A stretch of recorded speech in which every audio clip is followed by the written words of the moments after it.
అందరికీ నమస్కారం. నేను దిలీప్పి. కవితా శీర్షిక పొయ్యిరాళ్ళు.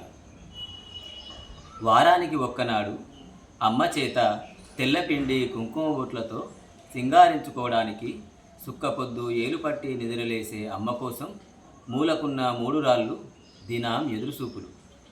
నిప్పురాజేసి నీళ్ళెసరు పెట్టంగా అమ్మ చెప్పే కుతకుత కడుపుడికే పూరుకథలతో భగవగా మండే అగ్నిగోళాలయ్యేవి. అమ్మ చెప్పే మాటలన్నీ ఏ అడ్డు చెప్పకుండా వినే ఆస్థాన శ్రోతలు పొయ్యిరాళ్ళు.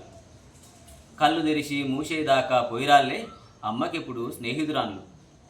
అమ్మ బాధనో కోపాన్నో దుఃఖాన్నో వలపోసుకుంటున్నప్పుడు అమ్మ కళ్ళు పొయ్యిరాళ్ళు ఒక్క తీరుగానే ఉండేటివి. అమ్మ బతుకు పొయ్యిరాళ్ళ బతుకు ఒక్క తీరే. ముప్పొద్దుల కమిలి కమిలి మంది కోసం మసివారుతాయి. బతుకంతా లోపల మసిలి మసిలి చీరికవారుతాయి.